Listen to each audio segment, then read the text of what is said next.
What's up, everybody? Do you even blog live? DYEB live.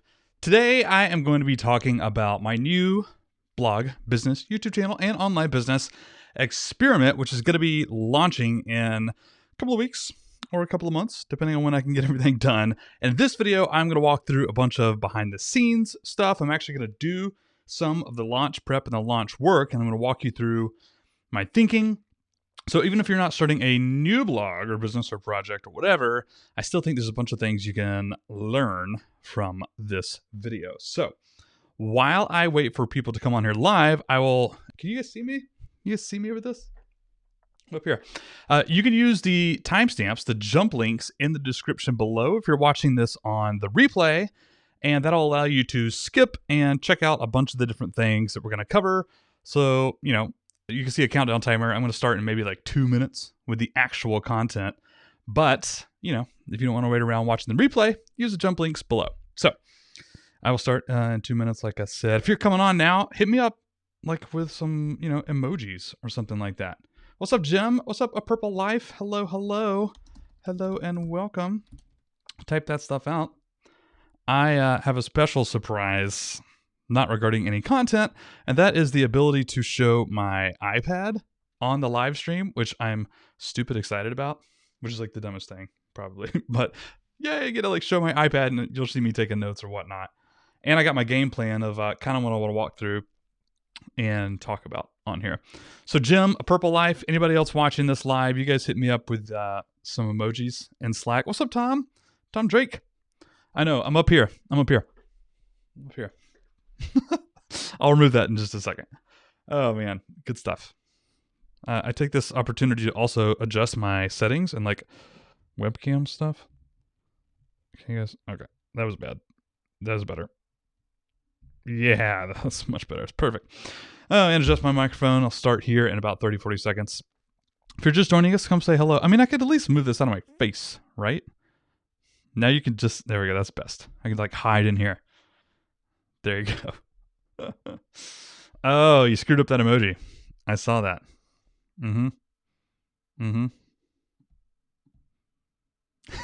Chill with cat. Chill cat? I think that's what that was supposed to be. I'm not sure. Anyways. Oh, great. This is really great. I'm glad I have a bunch of personal finance people on here to critique my upcoming money brand. I feel shy knowing that Tom Drake and A Purple Life and Jim Wang are hanging out on the live stream. Oh, anyways, let me go ahead and start off with a little bit of content here. Look at this, my iPad screen.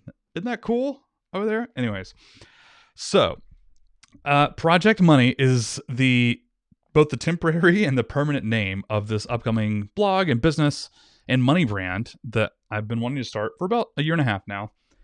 I'll tell you the story behind the name in just a minute. But I'm going to go over the why. Why am I doing this? Just really quick.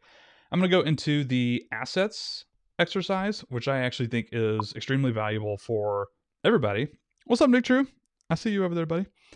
Yeah, I think this is like an incredible exercise I did with my mastermind group, and going to go through that, what this means for this new project. And this is literally something I think pretty much everybody could do like right now. It's super awesome.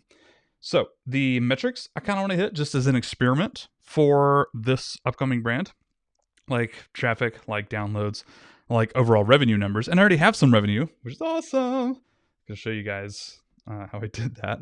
It's kind of silly. Anyways, channels, platforms, blog, podcast, YouTube, how I'm thinking about these. This also goes back to the assets exercise, which I want to talk about here in a second. And then I'm actually going to work through Donald Miller's story brand framework towards the end of this live stream. I'm literally just going to go through it. I haven't done it before for this project. I've done it for like Do You Have a Blog and stuff. I'm going to do that live. I think that's like super helpful. I think everybody should do this at least like once a month or once a quarter to like keep themselves on track or whatnot. So let's go back here and talk about the why. Why? Because I clearly have all the time in the world when it comes to Do You Even Blog. Clearly have nothing else going on in my life. No kids. I don't really work at all at this job. I'm totally set for life in terms of my finances. Like, why start a personal finance brand and blog, especially when Nick True and Tom Drake and A Purple Life and Gabe Kaplan are already out there? and talking about this stuff. Oh, and by the way, the bajillion other bloggers and podcasters and awesome YouTubers and everybody. Why? And I have two answers to this, which I think might actually be helpful for some people to think about your own business. Number one, three things actually. Number one, I just want to, and I have for a really long time. I love talking about money. It's something I'm super interested in and have been. I've been a part of the personal finance blogosphere for a long time, and I want to. That's number one. Should I write that down? I want to. Number one. Number two is I think I have a few things that I want to say. Not that they haven't been said before. Not that no one else has done a good job saying it. Not necessarily. There's just some things that I want to say, and I want to reach people. And if I have the opportunity to reach a single person, I'm pointing out my window right now, out there in internet land who has not read Tom Drake's blog or seen Nick True's YouTube channel or whoever else, if I can find anybody new and help them with their finances, I want to do that. And in fact, me having a platform of an audience already, kind of have a responsibility to do that if I'm able, and I am able. And then, like I said, number one, I want to. So there are a few things I want to say. That's number two. And number three, again, this doesn't reflect on any current creators at all in the personal finance blogosphere, but I want to say some things in a new way. Things that everybody's already said, the basics of personal finance is kind of what I'm targeting. We'll get to that in just a second, but I kind of want to say it in a new way. I don't see a whole lot of YouTube live happening in personal finance. There's the he who shall not be named doing his show live on YouTube, which I want to talk about. And there's a lot of great YouTubers, but I don't see a whole lot of actual TV show live broadcast sort of stuff, especially with interviews. And I'd actually love to do that. That actually sounds super fun to me. I would love to have Tom Drake come hang out with me on this YouTube live just like this, and let me just dig in and ask questions and make that a show. I don't see a whole lot of that. I also don't see a whole lot of big, bold, short form content. This is going to sound stupid. Tom Drake, who's really good at SEO, and then Jim and all you other people, cover your ears. Don't listen to this part. Cover your ears. So I love long form content. I love SEO. I love writing that stuff. I love producing it. I think it's valuable. I think it's the most valuable. There comes a time and a place when people just need answers in a very clear, short manner, and then they can dive off and learn more from there. And I think that's actually slightly being underserved in a lot of different ways, ignoring Investopedia or whatever, which is actually pretty good short form content if we're being completely honest with ourselves. Short form content. I want to experiment with this. Not that it's going to be awesome for SEO. I don't necessarily mean that. Not even that it's the most valuable content, but I want to experiment with producing really clear, engaging, big, bold, short form content. And I mean big and bold, literally my fonts and stuff like that. So I want to experiment with that. I want to see how that goes. So that's really the why. I want to, because I just want to. I just love money. Oh, by the way, there's actually a fourth reason, and that is this. I'm not a millionaire. I'm not a billionaire. I'm not the world's smartest financial person. I used to be a CPA, but I didn't work in finance at all. I was in auditing, which has surprisingly little to do with actual human beings and personal finance content. And I'm not an expert, and I have a lot of questions. I'm not a Brad and Jonathan from Choose FI, for those who don't know, one of the largest personal finance podcasts. I'm not those guys. I can't rattle off a whole bunch of stuff, especially since I haven't been in personal finance for over 5 years now, 6 years now. I'm not that guy. And I want to ask questions. I don't want to be the authority figure, the expert, the money expert right off the bat with this brand, Project Money. I want to be more of the journalist and an interviewer and an Oprah figure. That's right. Because I clearly have Oprah's figure already, tall, lanky. No, anyways. I have questions. And I want to learn myself. I want to get better. I want to interview the experts, like half of you watching this live stream. I want to interview you and ask questions. And some of it's kind of selfish. I just want to get better myself. I got questions. So there's a bunch of different whys. All right. I want to move on and talk about what I call the asset exercise. And I'm going to write this down here. Asset exercise. Oh God, I can't spell a thing. That's good enough. That's going to have to do. So I was listening to Naval Ravikant's podcast. Nick True actually recommended me this. Thank you, buddy. How to Get Rich. He has a bunch of podcast episodes that are split up, but he has one that's a conglomeration. It's 4 hours long, 4+. And something he prompts in that episode is he talks about Scott Adams, the creator of Dilbert, best-selling author, former hypnotist, really smart guy. And something that they were both kind of talking about, and I would argue both agreeing on, is this. You don't have to be the best in the world at something. The top like 1%, the top 5% even. You don't have to be the best blogger in the world. You don't have to be the best psychiatrist in the world. You don't have to be the best YouTuber, the best fill in the blank, the best money expert. I'm never going to be the top 1% of personal finance bloggers or YouTubers or anything like that. I'm just not going to. And Scott Adams and Raval Novikant, they were arguing that it's actually much more doable and more preferable to be the top 10% in 2 or 3 different categories that are somehow related. And then the example that I always use with this is like a salesman. If you were in sales, you could be top 1% at sales. Like you just got, like people would just buy dirt from you. Just amazing. You're a top salesperson. Or that would be very hard. Or you could be the top 10% in sales, and then maybe a top 10% in psychology. I can't spell psychology either. Psychology. I know that's wrong. But anyways, you can be the top 10% in some overlapping categories that would give you a higher chance of success at being in sales. So that was a super roundabout way that a couple of weeks ago, me and my mastermind group, we presented this question to each other. What are my strengths? Like if you had to name less than 5, but more than 1, what are some of my core skills? What am I like really good at? What am I in the top 10% of the world at? And I think this is a valuable exercise that everybody should do right now. Right now. What are your top 3 strengths? Not your top 1, your top 3. Like, and if you have one that's, you know, I'm a really good speaker. I'm a really good writer. I can get really focused. I can work 12 hours a day and not feel bothered by that. Like, what are some of your assets? What are your skills? What are your strengths? And how can you like put those 2 or 3 things together in order to capitalize on them? I'm going to let 3 seconds of silence go by to let that sink in. So going back to Project Money and Do Even Blog for that matter, here's kind of what I came up with. And this is what came from my mastermind group. I'm pretty good at public speaking, like actually on stage, not like YouTube Live like I'm doing right now, but public speaking, like probably top 5%. I'm pretty good. Like I even kind of knew that off the bat, but hearing for the first time, by the way, my peers who are completely honest with me and they tell me the things I stink at, they came and they were like, we've seen you on stage like 3 times now. We've just been like blown away, like knocking our socks off. Like what? I had no idea he had this skill. I'm actually really good at public speaking when I do preparation, which is more than I can say for these YouTube lives. But when I do prep, I'm actually pretty good. Anyways, public speaking and or a presence, can't spell a daggum thing. Presence and personality. When I choose to, I'm an Enneagram 3, the performer in a real sense of the word. I'm pretty good at like putting on a presentation face for the podcast, for the YouTube, etc. Pretty good at that. Maybe I don't have the best personality ever or the most personality ever. Maybe I don't have the best stage presence, the best YouTube presence, or the best podcasting presence or whatever, but I'm probably top like 10, 15%. Like I can make that work. I can communicate fairly well in these different mediums where I'm face to face or audio, video, audio.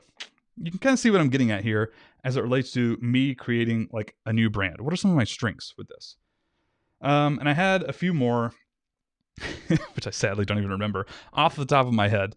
Oh wait, is Kellen here? Oh, Kellen's here. Please help me, buddy. Tell me what I'm good at. Which I don't like hearing these things, by the way. Me and Chelsea both we were on this mastermind call together, and we're both the type of people that's like, tell me everything that's wrong. Tell me what I need to do to fix things. I know it hurts my feelings. Like it's hard to hear, but just tell me that stuff. We don't actually like hearing what we're good at. Anyways, neither here nor there. So when it comes to this, and this is actually skipping ahead what I want to talk about, blog versus podcast versus like YouTube versus like writing books versus like public speaking versus all this stuff. I think we should all do ourselves a favor, do like an assets exercise. What are our top core strengths? What are the top like 3 or 4 fields that I'm really good at? Like at least top 10%. Not the best in the world, but the top 10%. And for me, it's this combination of going live on YouTube, public speaking, which is sort of like doing a live thing. There's no editing, at least like while you're talking, while you're presenting, while you're teaching, while you're recording, that sort of stuff. Pretty good at that. And I do a lot of first takes in my podcasting anyways, partially because I'm lazy, if I'm being completely honest. I'm pretty good at that. I've developed a skill for quickly banging out audio or video content and having it be pretty good. Not the best in the world by any standard, but I could do that really quick. In fact, I could if I wanted to, I could do 5 YouTube videos a week. I could probably do 5 podcasts a week. Like I could bang it out and make it work. Would it be the best in the world? No. But I have some skills there that are definitely in the top like 5-10% of all creators. And so I mentioned Project Money and kind of what I want to do more of YouTube, but actually more than just YouTube. I got part of my, yeah, I'm not going to, I can't edit that out. I'm good at doing things live, picking stuff out of my teeth. Hashtag gross. If you're with me in chat, give me a hashtag gross emoji. Sorry, YouTube, but more so for a live show. I don't have any interest in being like a full-on personal finance YouTuber. I'm not actually, I think I could do that. I don't really want to do that. YouTube, but more specifically, YouTube Lives. And just using that as a stepping stone to the overall brand, the overall business. As in, like, this is not where I'm putting 100% of my effort, but I'm putting a lot of effort here. Another one would obviously be podcasting. Normal YouTube content, a little bit. YouTube, normal content, a little bit. But also podcasting.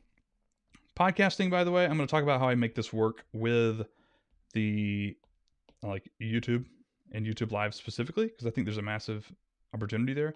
Hang on, man, that was supposed to be purple. I got really fancy all of a sudden and it didn't let me do it. There you go. Look at that. Purple. Anyways. And then let's talk about blogging.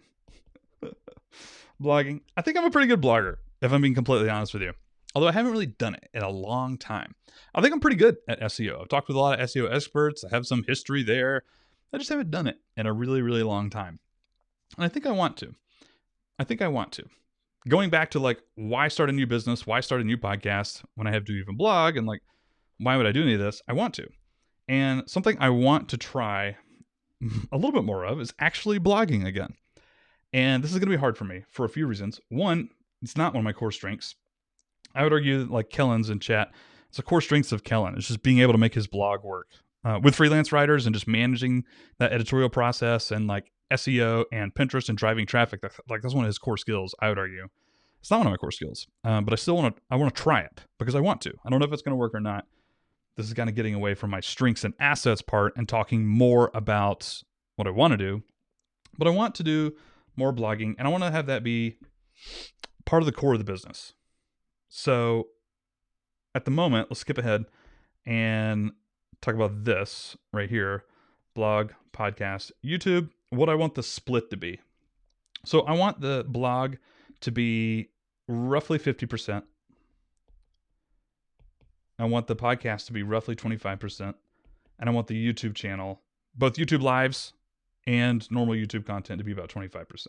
So probably like, I don't know, like 20% YouTube Lives. Like I just love doing that. I love doing these right here. There's only 16 people watching at this very second, but I still love this. I want to get hundreds of people on a show. I just love it. I think it's so much fun. So maybe like 20% live, maybe like 5% actual produced, like normal YouTube content geared towards YouTube search and other things. Maybe I can see myself doing that. I love it. I enjoy doing it. I think I'm pretty good at it, but I think I want to try these other things more at the moment. Normal YouTube. This is kind of the split. And I didn't actually write this on here, but I want to talk about this too. How's it going to make money? Moolah. There we go. Look at that dollar sign. I should be an artist. I should quit everything and be an artist. So, courses. No. Memberships. No. Hang on. Ecamm Live is prompting me for an update. Remind me later, Ecamm. Courses. No. Memberships. No. Anything that involves service to customers. No.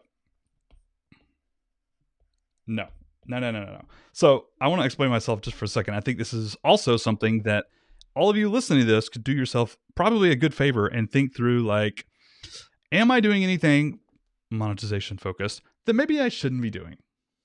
What do I not want to do? I wish somebody had like punched me in the shoulder lightly, like 3 years ago, and been like, think through really hard how you want to make money, and more specifically, how you don't want to make money. What activities do you actually not want to do? There's a lot that goes into that, and I've kind of learned that over the years for doing a blog.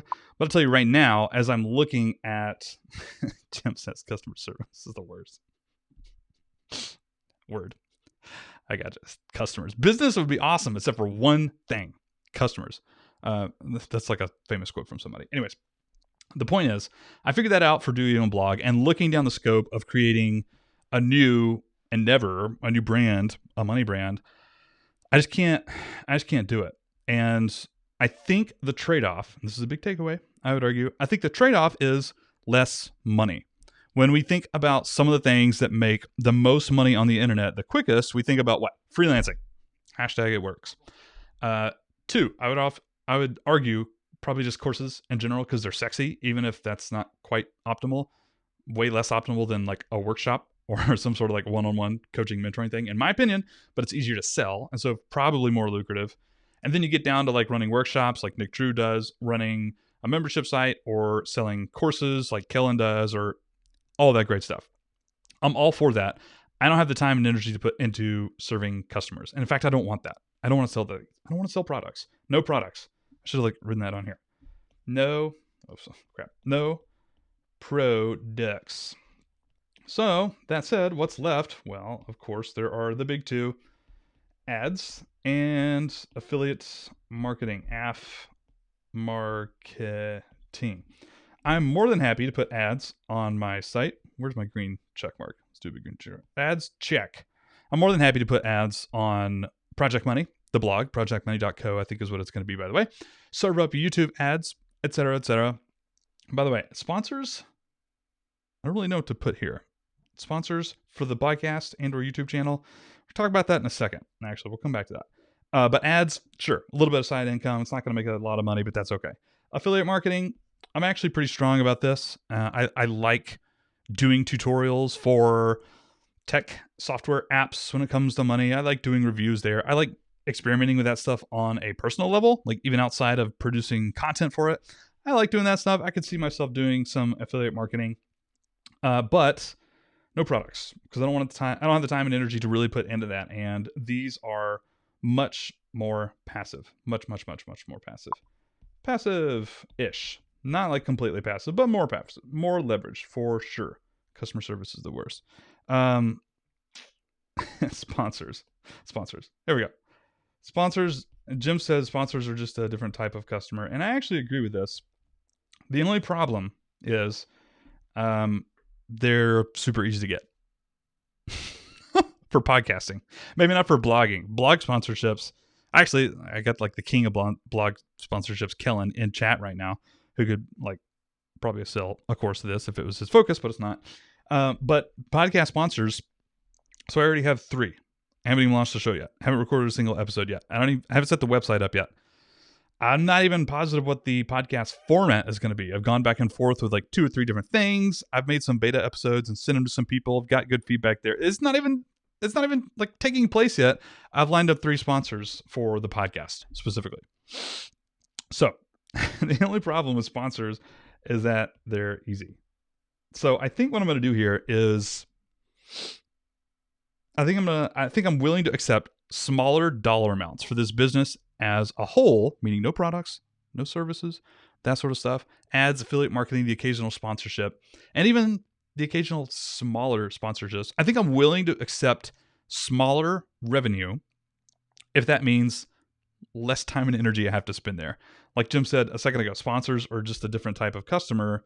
You're absolutely correct for one thing, and I don't want customers. I really don't. And in fact, I think my sponsors are going to be maybe outbound only.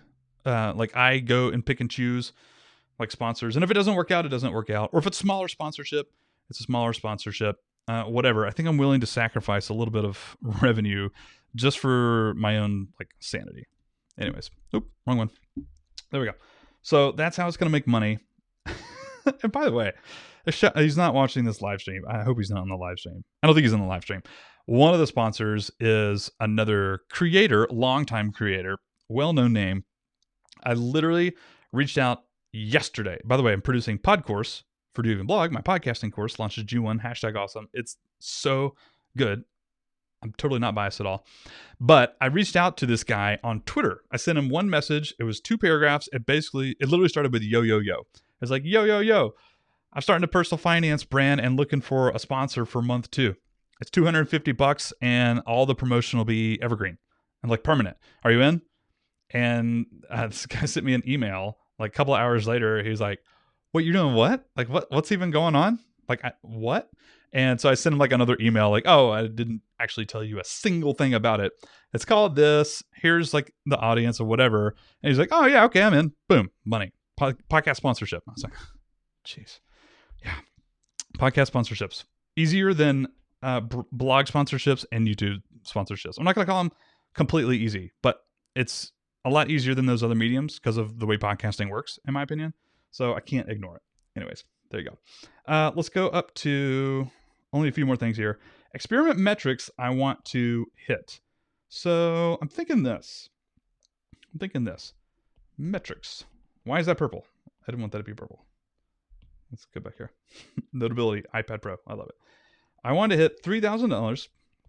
This is just a challenge. If I don't hit these numbers, I'm still going to do the project. This is just a challenge at this point.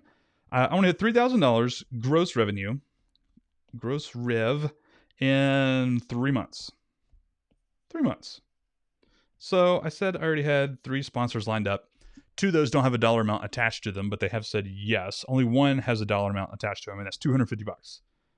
So I'm like, oh God, 1/12 of the way there. Is that right? I can't do math. Anyways, $3,000 gross revenue in 3 months. Doable? I don't know. We'll see. Especially since I'm not doing like courses or, high dollar amount stuff. That would come from sponsors, ads, and affiliate marketing. That seems tough. I don't know.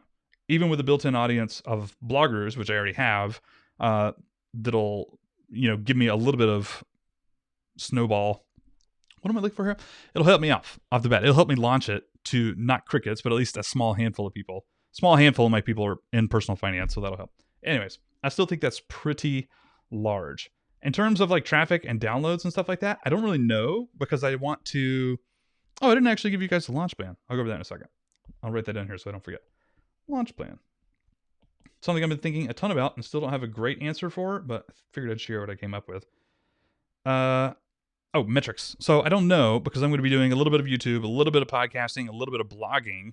I don't really know, but I do want, I think, 1,000 people on the email list in 3 months. 1,000 email subscribers in 3 months. I don't actually think this is going to be that hard, only because I have a little bit of a built-in audience. I'm not doing the whole like niche site. I'm Spencer Hawes or Jim Harmer. By the way, I love those guys, by the way. I'm not making fun of them. But whenever they do like new blogs like this, they always do it like under the radar. Like they don't tell anybody about it. They do it anonymously just to like be fully, like authoritative. Hey, I started this blog from scratch. Really? I don't care. I'm not going to do that. If that gives me a leg up, I'm really sorry. Anyways, so 1,000 email subscribers, 3 months. I reckon probably maybe like 500 might come from Do Even Blog. I am giving myself one rule, and I'm only going to promote it one time, as in an actual dedicated email or something that is like, follow me here. I might mention it like I'm doing with this YouTube Live, and I'm most definitely going to use this as a case study for Do You Even Blog. I think it's smart to use all the stuff you do in your business for multiple purposes, if you can. Anyways, so I'll probably have like 500 carryover from DYEB. I'm guessing. I don't know. I'm going to send one email that's like, this is going to be the one and only time that I actually ask you to follow this other brand. The one time. I think I might get like 500 from Do You Even Blog. There you go. So 1,000 email subscribers, $3,000 gross revenue in 3 months. Doable or no? What do we think? I don't know. It'll be fun. Launch plan. Let's talk about that. And then I'm just going to work through a brand script and then probably call it a day. Thanks for coming and hanging out with me live, by the way. So I want to blog for the long term, blog long term, right? Evergreen traffic, evergreen promotion, SEO is the primary game, but getting back into a little bit more Pinterest here and there after interviewing Carly Campbell and Kate All for the podcast over the past couple of weeks. I'm like straight back on the Pinterest train again. But blog long-term traffic is probably where I'll be spending most of my time over the first year. Most time over a year. But this is very important right here. Podcast, YouTube. More of a launch strategy. Let me put that in here. More of a launch strategy. And more importantly, perhaps, seasons. If I had to do everything over again, I would have started Do Even Blog off right off the bat with seasons. This is how it's going to work. We're going to have season 1, and then we're going to rest for 2 months, 3 months, and then we're going to come back. That's what I'm going to be doing with the podcast. It's going to be in seasons, probably 12 to 24 episodes, depending on if I think it's going to be 2 a week, relatively bite size. That's going to be small, and then one interview.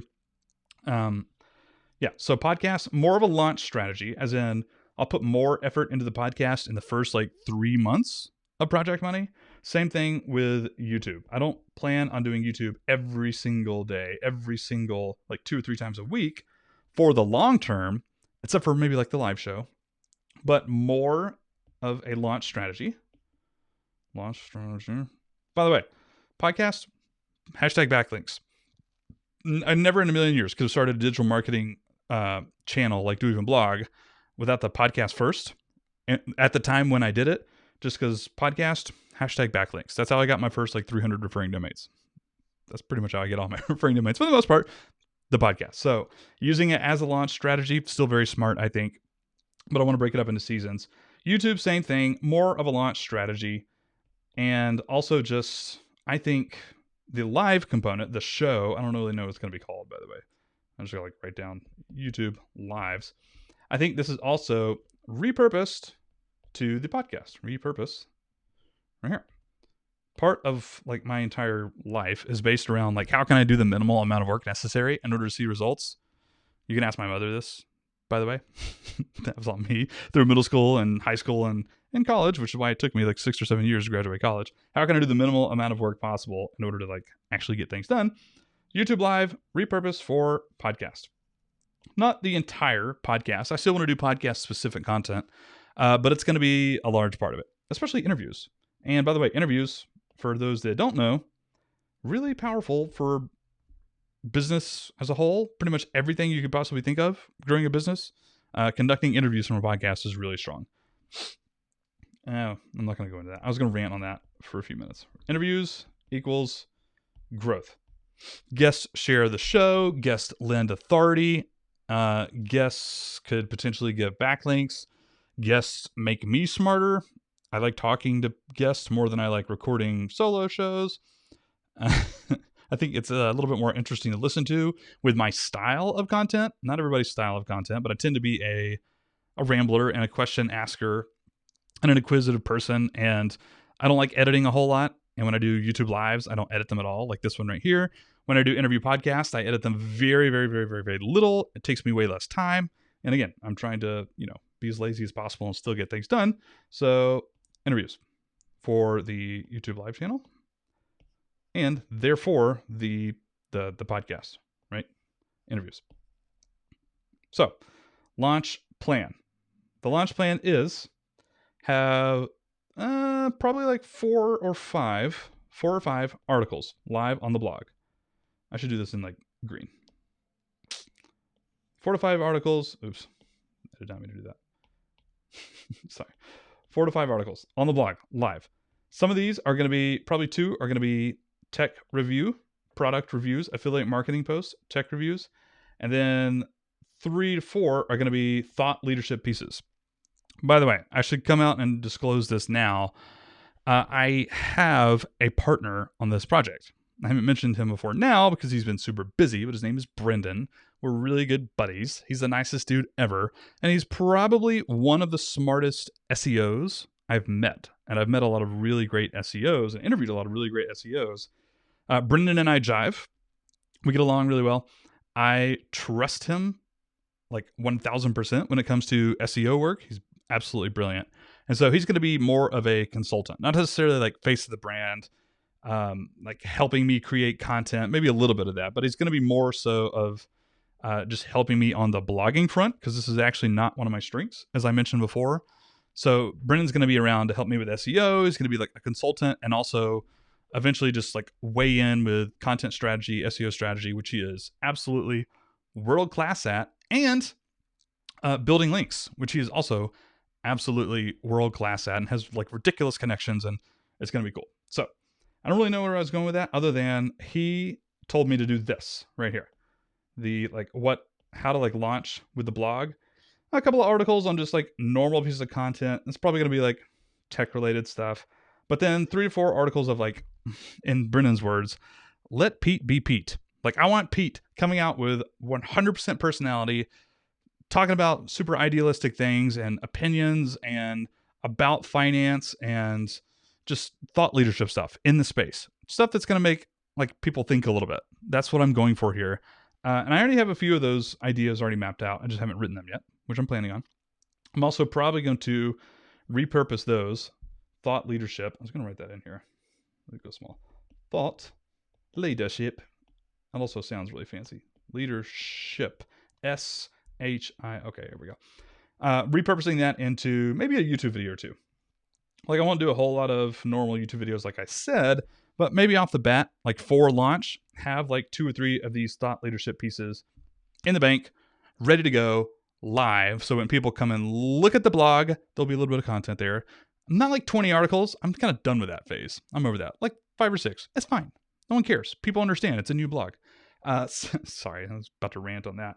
Same thing with YouTube. Like have a couple of videos there where people can come and they see the channel and they're like, oh, cool. It's not just one video. There's some stuff there. Not like 20, but like 5 or 6. It's okay.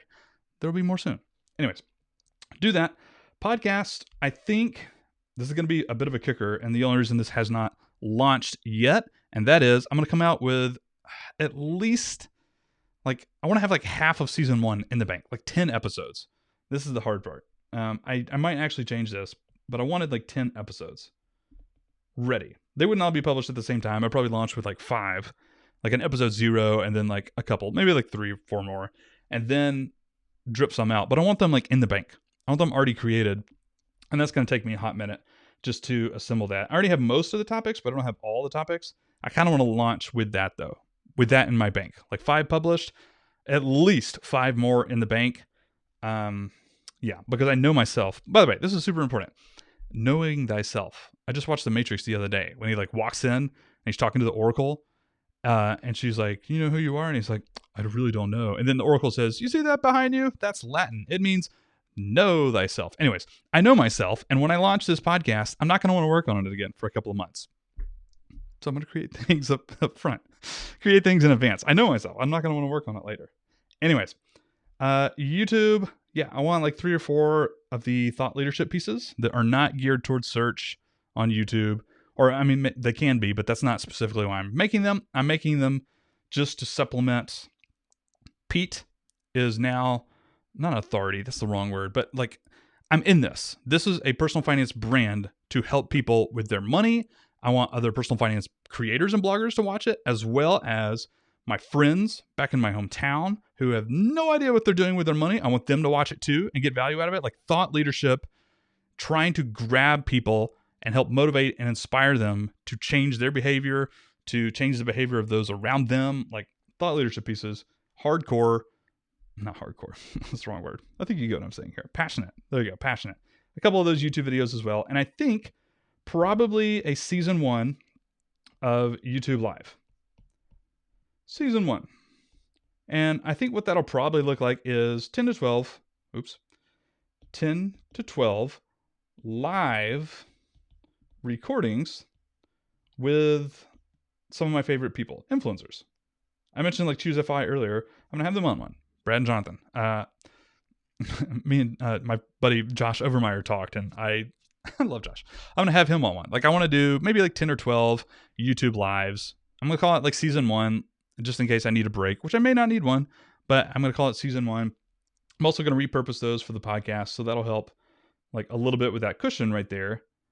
And after that, this is all like the launch thing that I kind of want to do. It's probably going to take about 3 months to make a bunch of this stuff happen. What I mostly want to do after that, first of all, is reassess. That's always step one. Step one, reassess. Reassess. Reassess. Is this working at all? Is this working really well? What could be better? What should I stop doing? What do I want to stop doing? Because I don't need this to work, by the way. I'm pretty happy with my current job at Do Even Blog. I don't need this to work. Step one, reassess after 3 months. Step two, well, you know, based on what the reassess phase looks like, but probably more blog content. It's going to be around for the long term. SEO, of course, because I love SEO. And I got Brendan and Evergreen. Like, I want stuff that can persist, and I can also just come back and update like 2 years from now when I feel like it. But I need to have that bulk content that I can come and update. So I consider this like a library. I want my library built out, and that'll probably take like 6 to 9 months built out. And then I can stop blogging quite as much. I can just blog once a week or once every 2 weeks, or maybe even like 2 times a month or something like that. But after this initial launch phase, hopefully around $3,000 gross revenue, 1,000 email subscribers, I want to start building up the library build outs. And by that, I mean blog content. And after that, it might be another reassess phase. Like step 3 would probably be something, probably like a year from now. Step 3, May 2021, more reassess. Am I spelling reassess right? Doesn't feel like it. Reassess and then decide what I want to do going forward. So that's probably like phase 3. Yeah. I think so. All right. Last thing that I want to do on this call right now is actually I want to go through a brand script. We could do it together on YouTube Live. No one ever does that, by the way. Totally okay. But I want to go through the brand script. So let's open some stuff up right here. I better stop singing pop songs because I got in trouble with YouTube for having Spotify in the background from one of my YouTube lives. Don't do that, by the way. Don't do that. My story brand. So for those that don't know, which is probably nobody who listens to my podcast because I talk about this all the time, I'm pretty much in love with... Oh, hang on.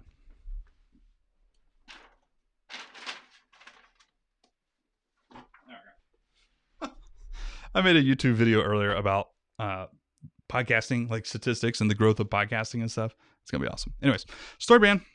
Donald Miller, building story brand. I have whole posts about this. Of course, you can go read that book if you want to learn more. But I find this exercise of going through the actual story brand framework, creating your brand script, to be hugely beneficial. So I'm actually going to do that. By the way, here's the one for Podcourse. A character has a problem, but he meets a guide who gives them a plan and then calls them to action, blah, blah, blah. And then the transformation that ends in success or helps them avoid failure. So I'm not going to go into all of what these things are if you've never heard of all this stuff, but you can maybe learn it right now. So what is this? Project money. All right. So a character. Who do they want? Let's go back here. Brand script. Come on. Uh-oh. I knocked out my iPad. I was like, wait, what happened? Oh, I knocked out my iPad. Anyways. Oh, I don't think it's going to come back. There we go. It's launching. Give me a minute. Maybe it won't launch. Sponsors or just the type of customer. There we go. All right. So, customer, otherwise known as avatar. I'll call him my customer. How about, let's just do avatar. Screw it. You guys know what that means. Roughly, avatar.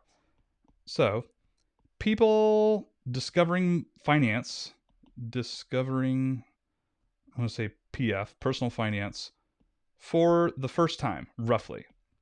First time. I might end up talking about like financial independence and FIRE and like all like IRA conversions, or I don't even, it's like some of that advanced stuff even loses me. Like I'm totally not an expert in any of that stuff. I'm more interested in myself from about 10 years ago who didn't know what to do. Just like, don't know. I don't know what I don't know. When it comes to money, when it comes to finance, when it comes to my credit score, when it comes to debt, when it comes to mortgages, when it comes to insurance, I'm still kind of that way with insurance, by the way. I avoid that like the plague. I don't know what I don't know. It's part of their problem. Part of their problem is that they don't know they need to follow Choose FI. They don't know what YNAB is, and they don't even know they need a YNAB. Like budgeting, they kind of understand what that word means, but that sounds like work. It's these people. It's non-advanced personal finance people. Non-advanced. Noobs. For a derogatory term. Noobs. Personal finance newbies. Not advanced. Discovering finance for the first time. First time PFs. So they'll probably like end up Googling some stuff, or a friend will tell them about Nick Drew's new podcast. Or, something like that. And then they discover maybe the damn Dave Ramsey. I almost said the damn Ramsey. Maybe they discover like the Dave Ramsey. Maybe they discover that one Mr. Money Mustache post, the shockingly simple math to like early retirement or whatever it is that's been around for ages, since like 2013, I think. That is like most people's like dive into like what personal finance is, or a lot of people's more advanced personal finance. Maybe they find some of those people, but then they have like questions, like even basic questions that people type into Google that right now the balance is ranking for, and stuff like that. What is a budget? You guys think I can rank for this? NerdWallet. Oh, props to NerdWallet. Dave Ramsey, U.S. News. Oh, wow. Consumer.gov. Oh, look at Grant. Grant's up here. Every Dollar. I've never even heard of this. Merriam-Webster, Experian. Not that I necessarily need to be ranking for stuff like this, but this is sort of the stuff that I want to cover. And by the way, this is not the way I'm going to be covering it. No. I mean, I like Grant and everything. Don't get me wrong. And this is probably a great article. And actually, that's kind of short. But I think what I would rather do is create something that a fourth grader could understand. Not that it's geared towards like a sixth grade reading level. Well, that's not like middle school. Eighth grade reading level. Max.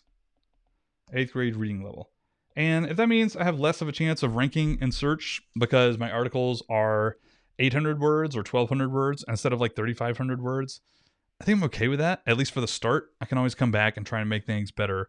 But I want to use this opportunity, Project Money that is. I want to use Project Money as an experiment with... that's why it was originally called Project Money, by the way. It's basically a grand experiment on how to reach people better and how to communicate with people better. Not that I have all the answers to that, but I want to try things and see if it works or not. So, 8th grade reading level. Short form. These people need short form. I'm just kind of taking notes right now, but I'm trying to get at who is this for? One of my, I don't have This Is Marketing back on my shelf because I listened to it on audiobook, but that's another great Seth Godin book. And then he asks, who's this for? Who's this for? This is not for other personal finance bloggers. This is not for the people who are already financially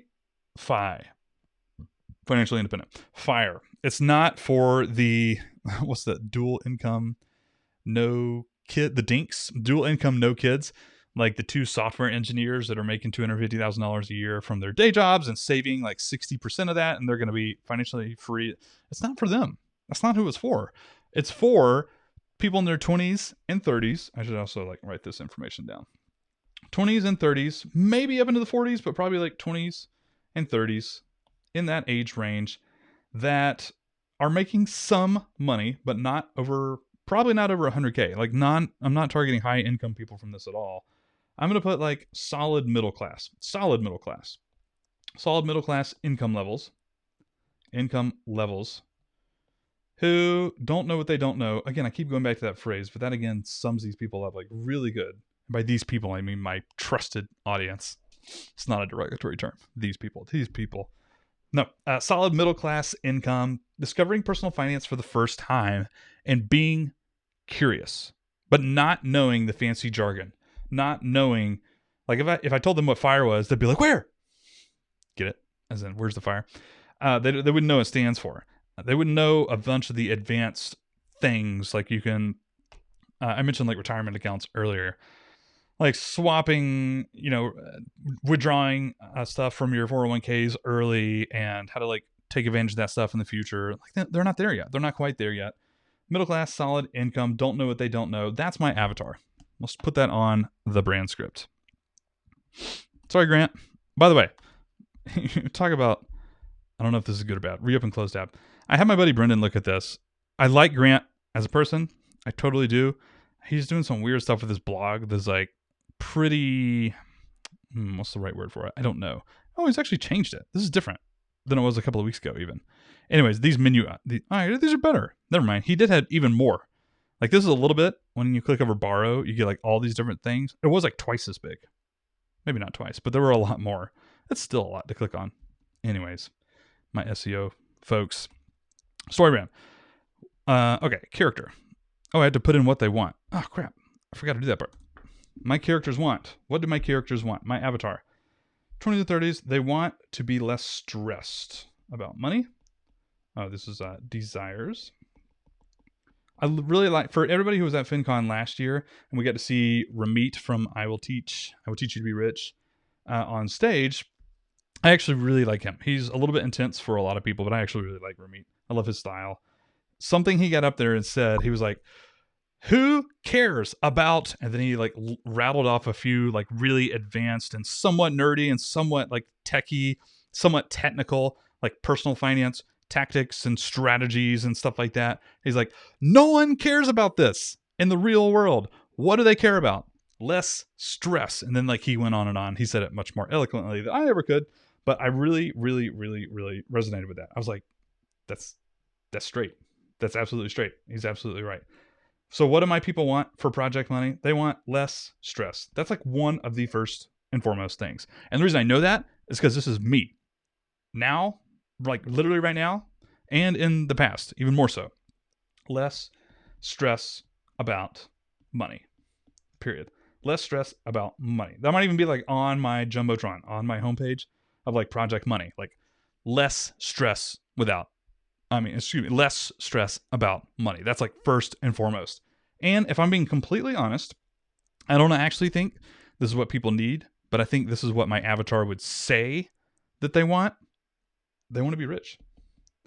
They want to be rich. Now, I'm not going super sleazy with my content. I'm not going super sleazy with my marketing and pushing snake oil, for lack of a better term, talking about get rich quick schemes and that sort of stuff. I may or may not have a make money blogging on this personal finance site.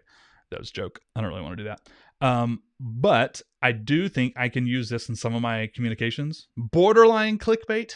I'm not going to say clickbait, but at the end of the day, when it comes to grabbing attention for people in their 20s and 30s who aren't making a ton of money, but are making some money, and they're probably a little stressed about money, if you were to ask them, they would want to be rich. They don't even know what that means. They probably don't even have a number attached to that. They might think $1 billion, which is stupid. They could definitely get by on $1 million. They don't know, but that is what they think. Now, I'm not going to say I'm going to give that to them straight up or promise them, but I do want to sell that and give them what they do need, which is a better way to manage their money and manage their spending and save for retirement. Let's be honest. Both early retirement and normal retirement, in my opinion. Totally okay. So that is what they want. They want less stress about money. They don't want to have to think about whether or not like they're going to be able to make rent because of the fact that they're living paycheck to paycheck, or they don't want to think about the fact that they're like 39 years old and only have $50,000 in their savings account and they're going to retire in like 20 years or something like that. They're stressed. They want less stress about money and they want to be rich. They want more money. I'm going to put that in there too. It's like they want more. Sometimes they don't even have a dollar amount, but they want more. They want more. Even if they don't know how to get there, even if they don't have a specific dollar amount, that's what they want. Whether or not like they know what they need, they don't know. But that's their desires. I'm going to type that in. What do you guys think about that? Can you guys give me value? Nick? Jim? Anybody? I'd be curious to hear what you guys think about that. What do they want? Less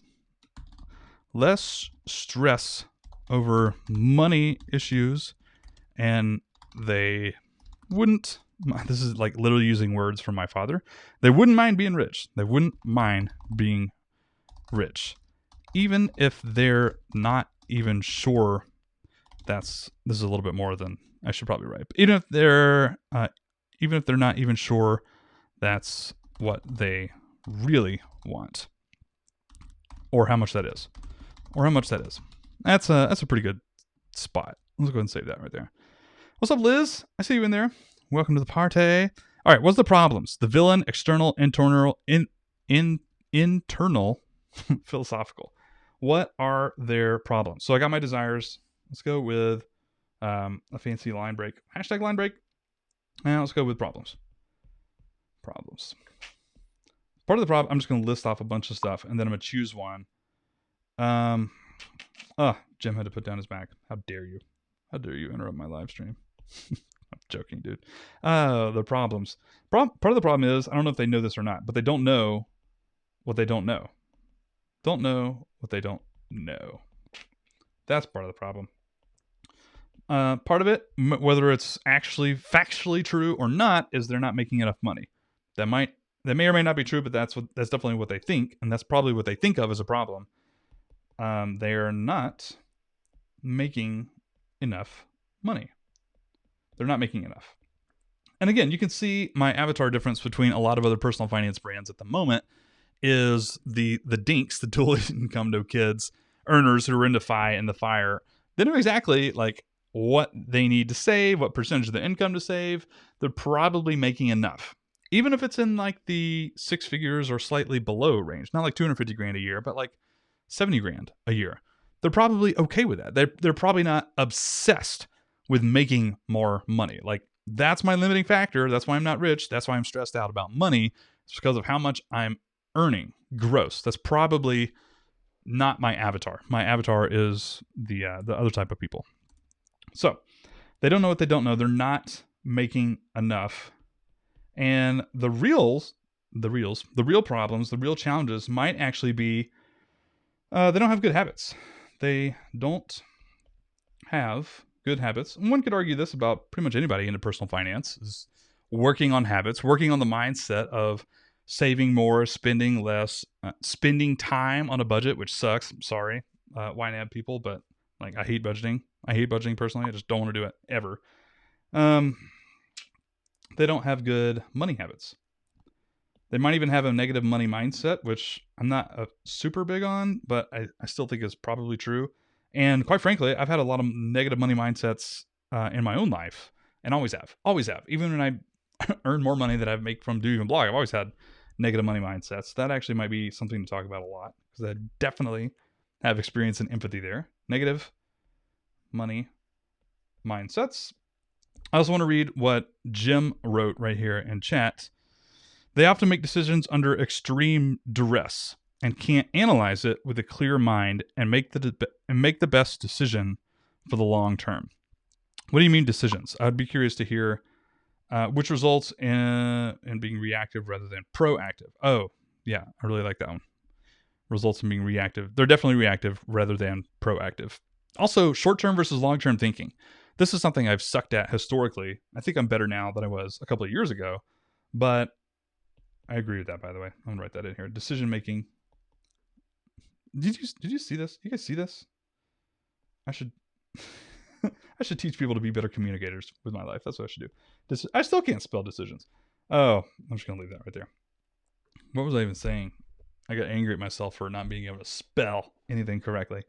Oh, decision making, and I legit forgot what I was about to say. Decision making. Oh, there you go. Decision making. I don't remember what this one was. We'll come back. They don't know what they don't know. They don't know about good strategies. They don't know about tools that could really, really help them in their money situations. They don't know about that stuff. They're not making enough. Whether that's actually factually correct or not, we don't know. They don't have good money habits, specifically saving on autopilots, contributing to retirement accounts that their employers will match, or just like some of the basics like that. They don't have that knowledge, and they haven't developed those good like money habits that will serve them for the long term. Oh, that's what I was going to say. Short term versus long term thinking. Short term gains versus long-term like wealth, what they really need, what they really don't need in terms of like stuff they buy, long-term wealth. I've sucked at this in the past. I have like real experience on this front pretty much all my entire life. So I'm qualified to empathize. So problems. Which one? For the brand script.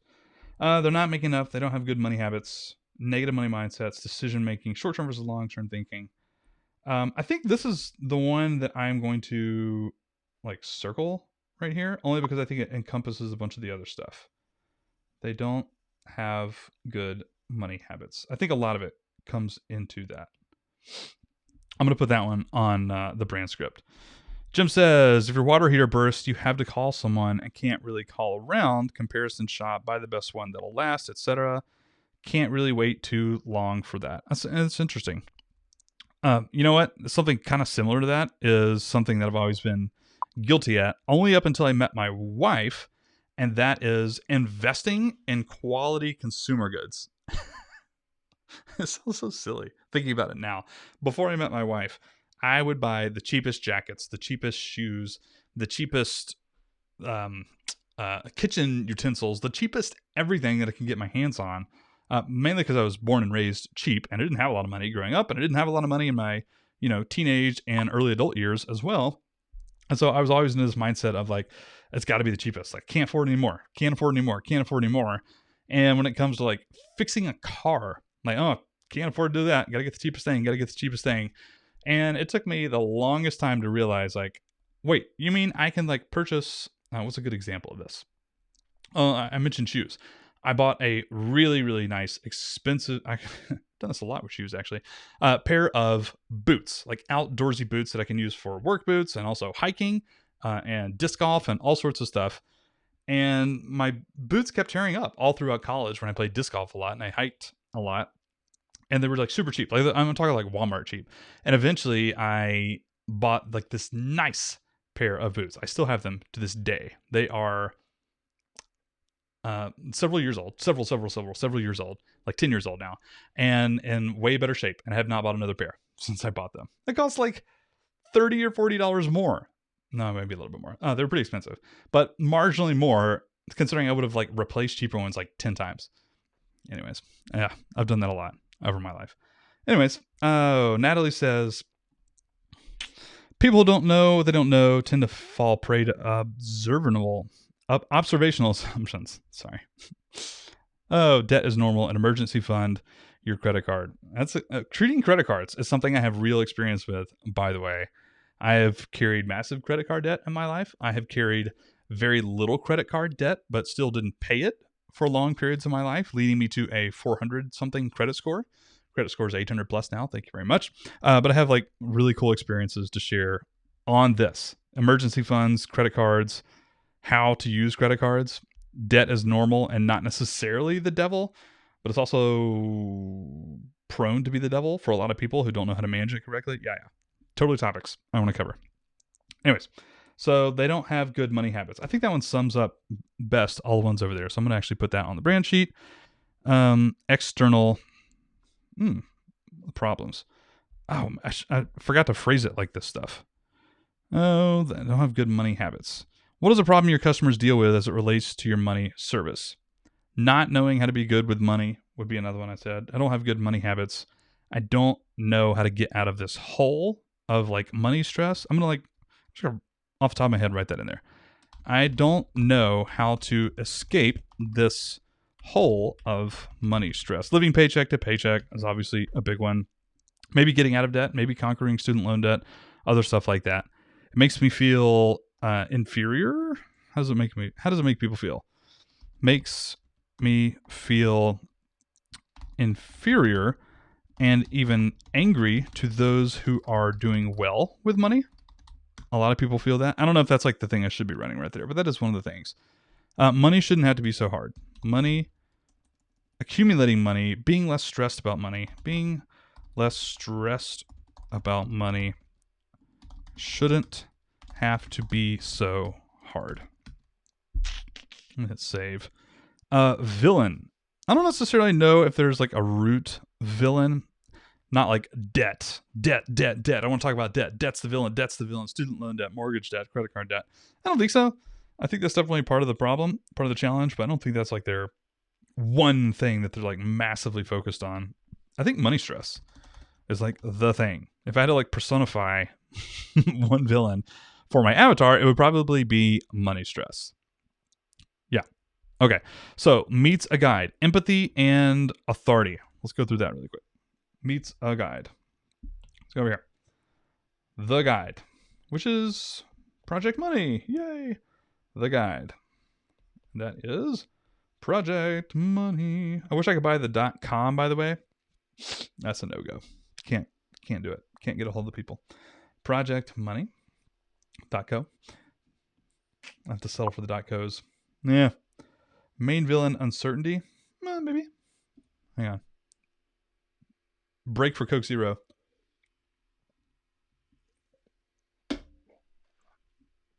DUIEB Live. Sponsored by Coke Zero. All right, the guide. Let's go. Empathy. All right, let's try this. Empathy, and authority. Wait, isn't that what it was? Yes. Empathy and authority. Okay. Empathy. Authority. My empathy is I've been there. I've been broke. Like legit broke. I've been broke. Pete, literally himself. I've had a 400 credit score before. 400 credit score. I don't mind talking about it. 400. I don't think it actually dipped below 400. Maybe like 450. It's still bad. 500. I don't remember. Actually, I have to go look it up. Yep. I most definitely understand the pressure of debt. The pressure of debt. And by the way, you were talking about bad financial decisions. I made a few of those myself. I'm going to go ahead and chalk up my first house purchase in this category. I thought I was doing super well. This is, after I already have a car loan for a brand new car. Making great income, by the way, but, there's that. Oh, yeah, still student loans still. Hey, let's go buy a house that needs a lot of fixing up and is probably overpriced and we paid too much for it and couldn't really afford it. So there you go. I have made bad financial decisions in the past. Bad financial decisions. I understand what money stress is like because I've lived it. I'm just going to type that in. I'll just put that in here. I understand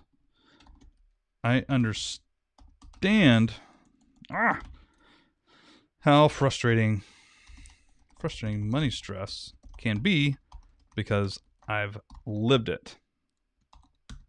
Okay. That's pretty good. What else we got? Authority. Well, the authority is I'm super happy with my life now. I'm on good track. Typically, Don Willer says use numbers and social proof, testimonials for your product or whatever in the company version of the brand script, which I don't have any of that stuff. But I do have, let's see, I'm not living paycheck to paycheck. Not living paycheck to paycheck. Credit score is great. Credit score is great. 807, I think. Credit score is great. And let's see. Sold off all my assets that also had debt so I could focus on paying off credit card debt, which I have less than $1,000 of right now. And I pay off month to month, which is super fun. Reversed financial bad decisions. Reversed, not necessarily bad. Life, they taught me lessons. Reversed bad decisions. I'm just gonna put that down here anyway. Is this how you spell decisions? Come on, Pete. Do you even blog decisions? Oh, it is with a C. All right, fam, we got this. Reverse bad decisions. Those are all pretty authoritative for that part. And by the way, part of my authority is, this is just like a note from Pete here. Part of my authority is the ability to get really good advice and wisdom out of other people, i.e. the people that I interview. And by the way, a lot of people have this. It ain't just me. It's not just Project Money, but anybody who can do that. Get wisdom from other people. From other people. Yeah, that's good authority right there. All right. Back to the brain skip. What do we got here? And meets a guide. I understand how frustrating money stress can be because I've lived it. Authority. How can I demonstrate competency? I can show credit score gains. Score gains. I can talk on the reversal of poor money decisions. Oh my gosh. You see that? That was a typo. That was not me misspelling decisions. That was a typo that time. Can talk on the reversal of poor money decisions. Yeah. Okay. Cool. Who gives them the plan, process, and agreement. I haven't really done a whole lot of that in my brand scripting. I just realized you guys can't see my screen. There we go. Who gives them a plan? So, okay. So, my avatar. They want less stress over money issues that's driving them crazy. They're frustrated. They would love to have more money and make more money and, quite frankly, be rich, even if they're not quite sure what that is. But they don't really know how to escape. They don't really have the plan. They've made some poorer decisions, and it's actually left them feeling not only frustrated, but a little bit jealous. I should put that down here too. Inferior. I'm not going to say inferior, although I have felt that before. Inferior, jealous. I've definitely felt jealous. For sure. Faux show. I'm a jealous person. Makes me feel inferior, jealous, and even angry to those who are doing well with money. Totally. I've felt that before. Being less stressed about money shouldn't have to be this hard. Like, it's almost unfair. I understand how frustrating money stress can be to my avatar. I've definitely lived it. Not that I'm a bajillionaire now, but I'm definitely doing better and made some smarter decisions. Can show credit score gains. That's my authority. And gives them the plan. The bullets. Let's do the plan. The bullet point plan right here. So, project money, the plan. Project money,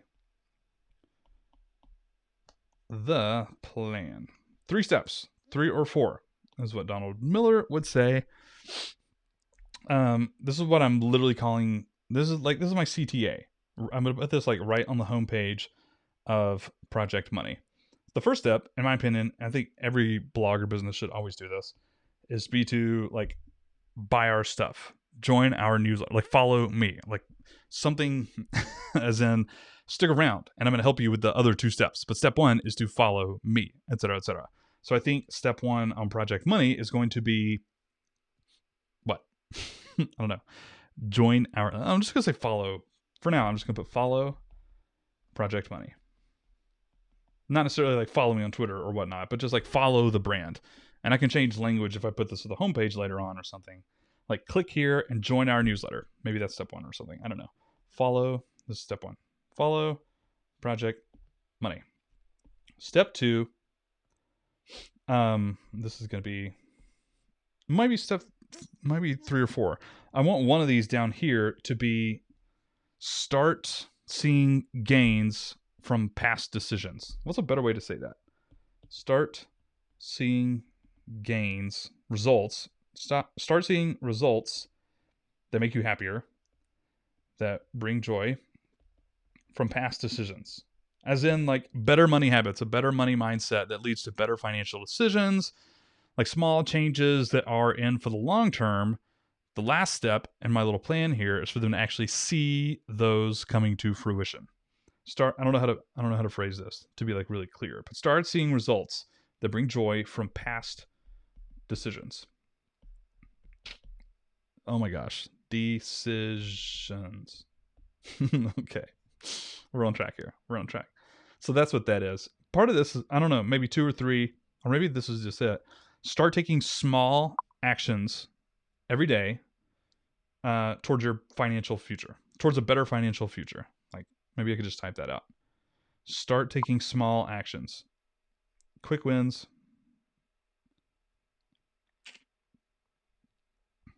I don't know. I was thinking about putting quick wins as like this one, quick wins, but having number 2 be like take small action. I want to be like small steps, baby steps, taking baby steps. I'll just put that in here, like baby steps towards like a brighter financial future. A brighter financial future. Sounds like I should go into business as like a personal planner or something. Baby steps toward a better financial lifestyle future. financial lifestyle. Okay. I'm going to put this on my brand script. That's good enough, right? For now, I come back. Process agreement. Let's just put it here. 1, follow along with project money. 2, take baby steps every week or every day. Or maybe just leave that out. Take baby steps. Someone who's, wait, Jim says, someone else who shall not be named uses the term baby steps. Wait, is that he who shall not be named uses baby steps? I can't remember. Is that part of his thing? I don't know. Oh, okay. That is he who shall not be named. We're gonna delete that. No more baby steps. Yeah, I don't want to go copyright infringement on the Big Dave, the Nashville crew.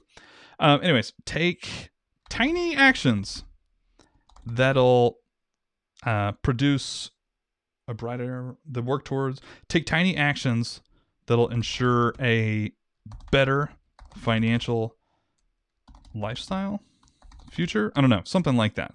Then 3, eventually, I don't know if I want to use the words eventually in my copywriting, but eventually experience life-changing money gains as a result of smarter decisions, habits, as a result of those habits, as a result of those tiny habits, or something like that. I don't know. I can iron this out maybe a little bit later. Eventually, experience. No, let's not say eventually. It'd be something like that. Can you guys see that at all? Number 1, follow along with project money. Number 2, take tiny actions that'll ensure a better financial future. Just delete that. And then number 3, experience life-changing money gains as a result of those tiny habits. Tiny actions. I say tiny actions here as a result of your new habits. Yeah, I think that's good for now. That's not perfect, but we can come back. Save. Oh, and calls them to action. Oh, this is a super easy one. My CTA is pretty much going to be maybe just direct everything to the email list. Probably, because I'll be doing YouTube lives and podcasting and everything. I might just do the normal newsletter. I got to think of a name for it. The newsletter. That's already taken, actually. What does Ramsey call his newsletter? Somebody go look that up. I don't know. What is his tribe called? I actually don't know. I haven't followed him in a really long time. Anyway, so my call to action.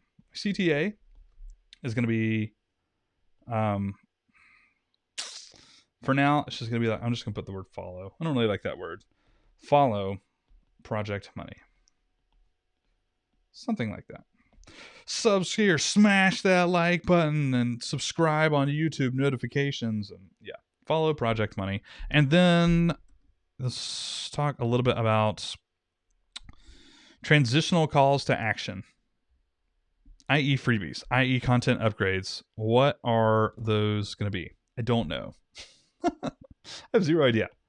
I don't want to do a budgeting binder. I don't want to do a calculator. I really don't know. I don't have this in me yet. I might have to figure that out. I don't know. This needs to be transitional call to action. You know what? Somebody give me a link to one of their calls to action so I can steal your ideas. No, joking. I would love to hear in chat what you guys do here. Let's go here. Let's go to wallet hacks. Let's go to mappedoutmoney.com. Hey, it's good seeing you, Ren. Thanks for coming out. I hope the photography business is going well. Kudos to you. Oh, I just realized Do Even Blog Live is right over my picture down here. I'll put it right there. There we go. Good to see you, Ren. Good luck at your eye appointment. Don't get coronavirus. And you're welcome. You're very welcome. Wallet hacks. Learn how to manage your money. Get our free newsletter. I send the best stuff to email, via email. I send the best stuff to email. That's confusing, Jim. What's going on here, buddy? By the way, you're a member of Online Impact, man. You need to let me audit your site. You're using Drip? Bro. Look at you. Get the best money hacks. I'm Jim, and I created Wall Helps to demystify money far too long. I'm not gonna like critique your website right here on there. Look at these, dude. New York Times, Kiplinger's, Forbes, Entrepreneur, USA Today, The Motley Fool, Yahoo Finance. I forgot how big time you are. You're like a nice, genuine dude. I forget how big time you are. I think you're big time, Jim. Okay, so you don't have an opt-in, or you have an opt-in, but not like a opt-in. Okay, checklist. Nick, manage your money, live your adventure. Start with our free financial audit checklist. I like that, like a little audit, something they could do like today. I like that a lot. Nick.ck. .page. Financial audit checklist. ConvertKit. Okay, I like that. What about money maple money? Wait. Oh, there we go. That works. What do you got, Tom? Oh, make money. Get started now. It's still loading. Live the life you want. I'm Top Drake, the founder. And right. What is this, Tom? Get away from me with these notifications. Get started now. I'm trying to see what opt-ins people have. I'm trying to figure out what I want to do here. I definitely don't want budgeting related stuff because I don't like budgeting. I'm not actually that great at it. So there you go. Tom, is this a broken link? Are any of these links work? Tom, you might fix your link. Get started now. It's not working for me. I don't know what's going on here, bud. In fact, I don't actually see a link. Like a... Somebody let Tom know, please. Oh, that's funny. Anyway, we'll come back to that. The ends of success. What does success look like? I want to go back to my thing. I don't want to like spend all day on this YouTube live, but I'm having fun. And thanks for hanging out with me, those of you that are here. So I'm actually going to skip the transitional call to action / freebie. And let's go with hashtag line break. Let's go with success. The ends in success. What is the happy ending? I like to call it the happy ending. Happy ending. All right, so the happy ending for my people probably going to be something like, not feeling the everyday or every week, not feeling the everyday stress of money decisions. Everyday stress of money. Oops. That's part of it. Feeling prepared. Just feeling confident and prepared. Feeling confident.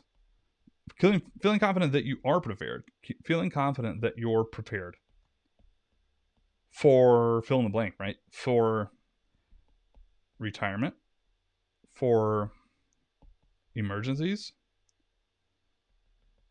That sort of stuff.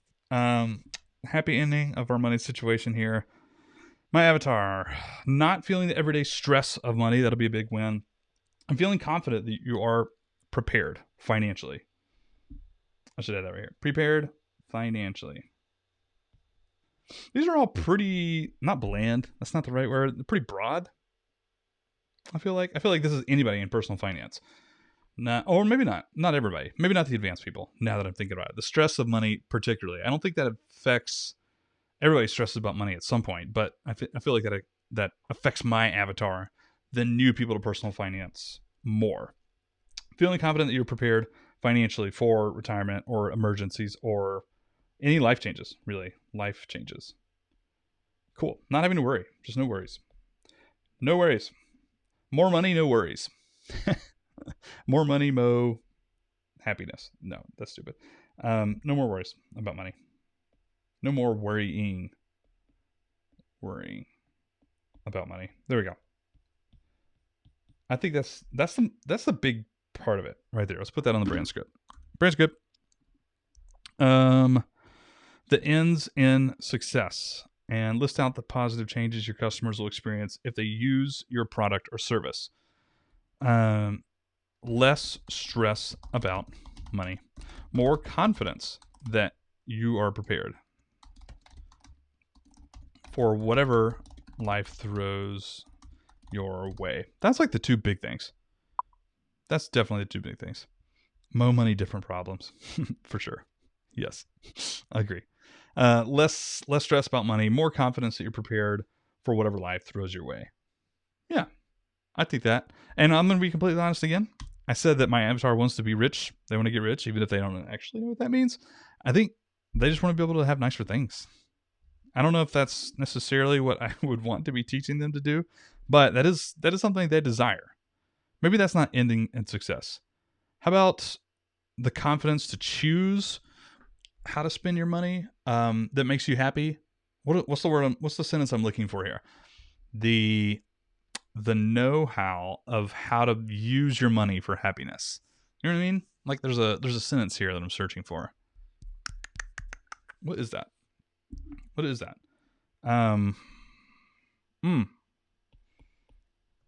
The knowledge, the self-knowledge. It's getting complicated now. If you confuse, you lose. That's part of the thing of this brand script, is trying to like simplify and make your communication like clear in your marketing message. And I'm failing at this at the moment. Self-knowledge on how to spend money, on how to spend money to increase happiness. Because we all know buying the Mercedes ain't necessarily going to make you happy for the long term. Right? To increase well-being, happiness, well-being, happiness, well-being, something like that. There's a good sentence here somewhere. I'm just not saying it. Not coming up with it. Let's put that down here. Last thing. There we go. Knowledge, comfortable knowing. Let's try that. These people are their happy ending, comfortable. I can't spell that either. Comfortable knowing how to spend. Let's emphasize that. Spend their money to increase happiness and well-being while still being smart about money. I'll just like tack that on. While still making a good financial decision, something like that. I don't know. I can make that better later. That's what I'm after right now. Okay.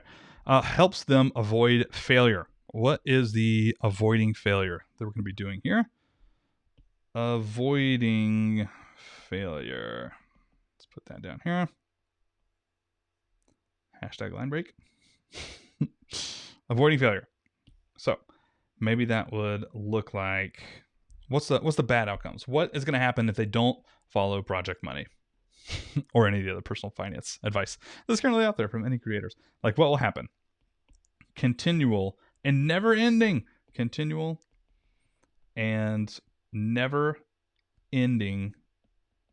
money stress.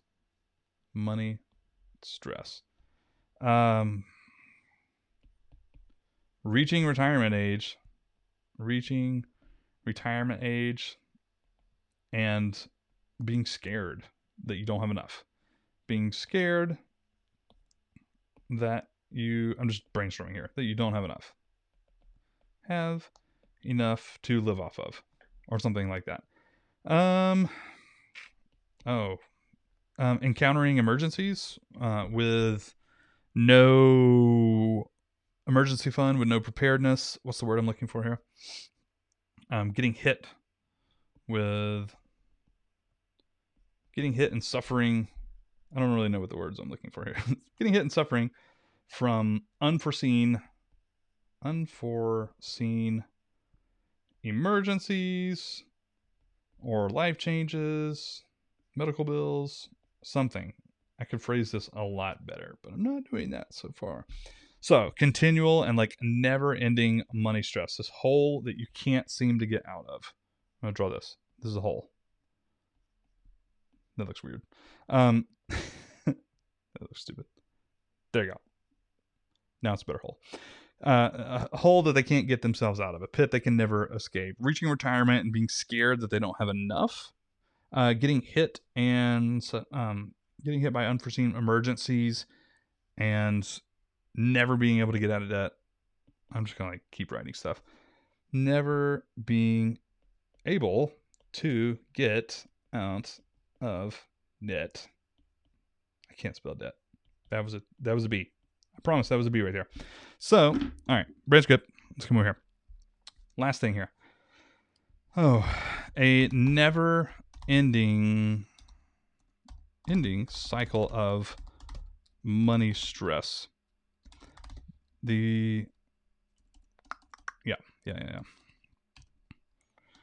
Reaching a retirement age and being terrified that you don't have enough to survive. You gotta live on the street. I said that as a joke, but that's actually not funny, and that's a real thing. What was the other part? Not being able to get out of debt. Getting hit hard by like financial emergencies or something. Yeah, something like that. Getting hit hard by unforeseen emergencies. I need to make these like way more clear. This is what this exercise does, though. So hopefully this is helping me and helping you, for that matter. Yeah, I think that's good. All right, let's go through this really quick. So, Project Money character, my avatar, they want to be less stressed over money issues, and they wouldn't mind making more money and being rich. To be completely honest, that's what they want. Money stress is obviously something that frustrates them to no end, and they're just, quite frankly, they don't know how to get out. They're unsure of the steps they need to take in order to get out, and they haven't been able to make it work so far. And it's almost not fair. Being less stressed about money shouldn't have to be this difficult. It shouldn't have to be this hard. Pete McPherson, creator of Project Money, I understand exactly how frustrating this is because I've been there. I've lived this.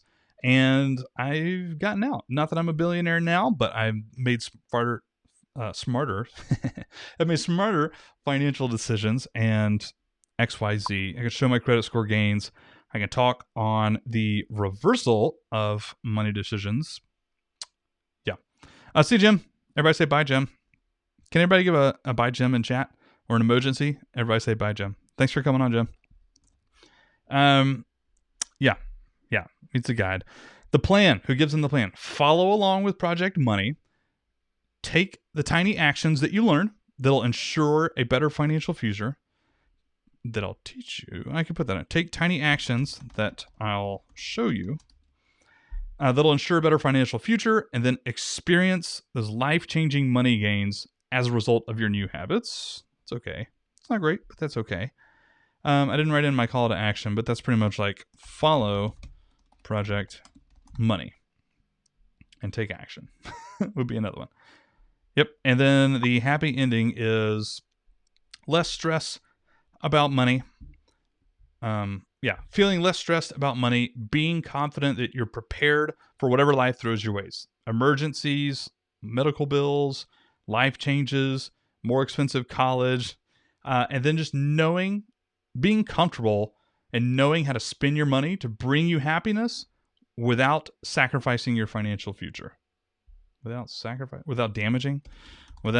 sacrificing your financial well-being. Maybe? I don't know. I have to think about that a little bit more as well. And then the failure that they're trying to avoid is like you could get stuck in this never-ending cycle of money stress, of not having enough, of living paycheck to paycheck and wondering why you can't seem to get out of this hole and get more money and save more money and be more wealthy.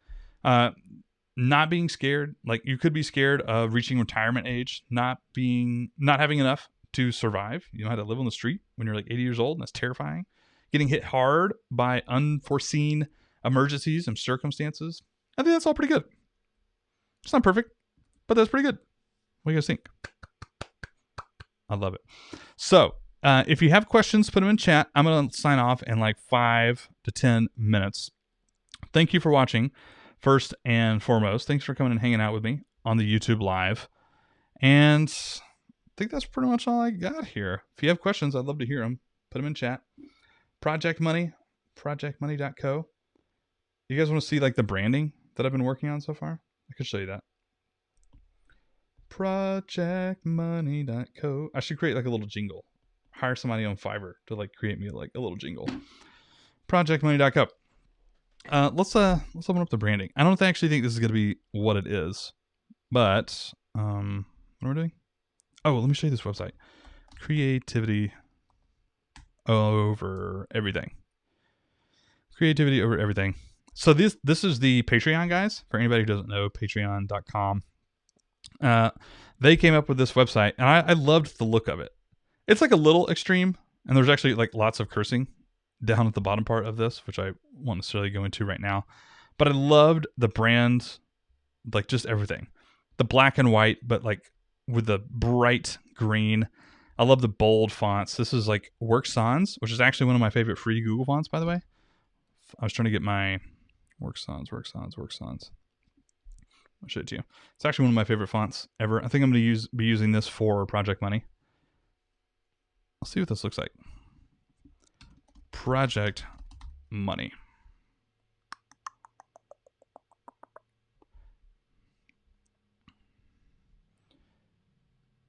Some of these, it's pretty similar to a bunch of the stuff that I already have.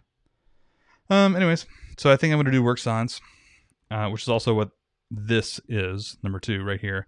And this is also how I did my Online Impact launch page. Wait. I don't have text expander up. Sorry. OnlineImpact.com. .co, rather. OnlineImpact.com was $50,000, by the way. I sent them an offer through domain agents for like $400 or $500. It's like projectmoney.com. Come on, help me out here. And they countered with $50,000, to which I said, no, thank you.